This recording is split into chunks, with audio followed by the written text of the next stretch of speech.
कई सीटें हैं जिस पे कोई क्लैरिटी नहीं है महागठबंधन के तरफ से। डॉक्टर संजय, झंझारपुर कौन लड़ेगा? कहा जा रहा है एक तरफ साहनी जी बातचीत में लगे हुए हैं, झंझारपुर उनको दिया जा सकता है। यहां पर निषाद समाज मल्लाह की अच्छी खासी तादाद है और इस वजह से उनको ये सीटें दी जा सकती हैं। दूसरी तरफ देवेंद्र प्रसाद यादव एकदम बाएं फैलाए हुए हैं कि अगर हमको लड़ाना है तो झंझारपुर से लड़ाओ, मधुबनी से लड़ाओ, हम मधेपुरा नहीं जाएंगे। और पता नहीं मधेपुरा जो कि रोम पोप का और मधेपुरा गोप का, उसके बाद ना तो पप्पू यादव जाना चाहते हैं ना देवेंद्र प्रसाद यादव जाना चाहते हैं। क्या हो गया है मधेपुरा में, इस पर भी हम चर्चा करेंगे। लेकिन तीसरा चरण का जहां चुनाव होना है, झंझारपुर को लेकर के वही अनिश्चितता।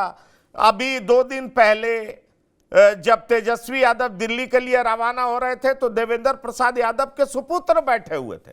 कहा जा रहा था कई लोगों को सिंबल दिया जा सकता है। मुन्ना शुक्ला पहुंचे, रामा सिंह पहुंचे, देवा गुप्ता पहुंचे, लेकिन सिंबल फिर नहीं दिया गया। कहा गया अंतर विरोध हो गया, इसलिए सिंबल देना रोक दिया गया है। अब तेजस्वी लौटेंगे तो सिंबल दिया जाएगा। अब बताइए झंझारपुर में किसको टिकट मिलेगा? सुपौल को लेकर के जरूर महागठबंधन में औपचारिक ऐलान नहीं हुआ है, लेकिन कहा जा रहा है कि वहां जो चंद्रहास चौपाल हैं, सिंहेश्वर के विधायक हैं, उनको कह दिया गया है कि आप वहां पर लड़िए क्योंकि इनके समाज की आबादी 1.5 लाख है। अब आ जाइए अररिया को लेकर के भी जो पिछली बार सरफराज आलम थे, अब शाहनवाज आलम लड़ने वाले हैं क्योंकि AIM से RJD में शामिल हुए हैं। कहा जा रहा है कि इनको टिकट दिया जाएगा। मधेपुरा को लेकर के प्रोफेसर चंद्रशेखर यादव से लेकर आनंद मंडल, उसके बाद वहां के जिलाध्यक्ष, सबके नामों की चर्चा हो रही है और इंतजार ये किया जा रहा है कि कहीं पप्पू यादव मान जाते हैं तो मधेपुरा उनके लिए छोड़ करके रखो। एक केवल खगड़िया है जिसको लेकर के क्लैरिटी है कि संजय प्रसाद CPM से चुनाव लड़ेंगे। तो इन 5 जगहों पर चुनाव होना है और 5 सीटों में अगर आप 2 सीट खगड़िया और चलिए सुपौल भी मान लेते हैं क्योंकि वहां पर चौपाल साहब को लेकर के कोई गहमा गहमी नहीं है कि NDA के उम्मीदवार दिलेश्वर कामत के विरोध में वो चौपाल होंगे, लेकिन मधेपुरा और झंझारपुर में तो साफ अनिश्चितता की स्थिति है। क्या कहेंगे डॉक्टर संजय?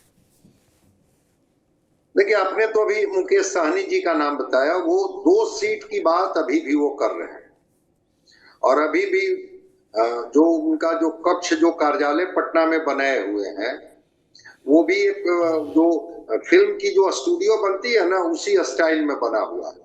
और वहां 2 कुर्सी वो रखते हैं, एक कुर्सी पर खुद बैठते हैं और एक कुर्सी खाली रखते हैं।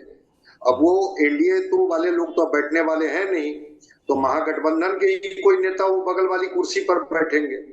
लेकिन महागठबंधन कोई भाव इनको दे नहीं रहा है। ये पूरा गिना दिए कि निषाद का वोट कहाँ कितना कितना है, कैसे प्रभावित होगा, नहीं होगा।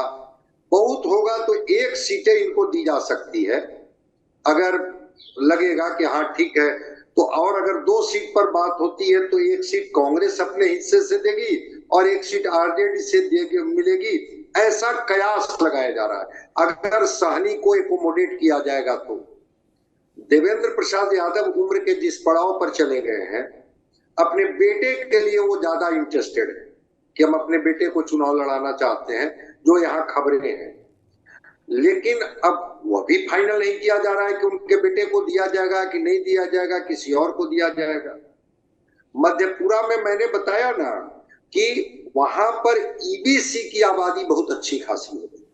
ठीक है, रोम और गोप और पोप वाली बात चलती थी, लेकिन कुछ विधानसभा उसके सुपौल में चले गए।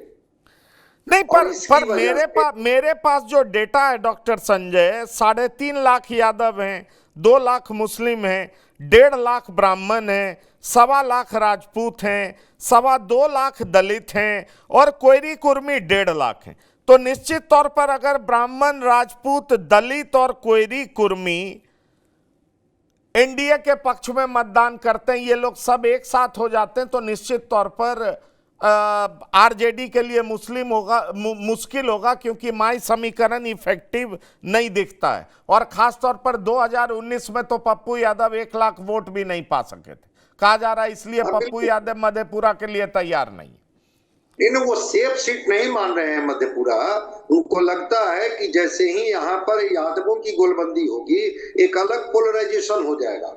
और जिसकी हम लोग बात करते हैं इलेक्टोरल अर्थमेटिक की, उस अर्थमेटिक में एनडीए मजबूत वहां हो जाती।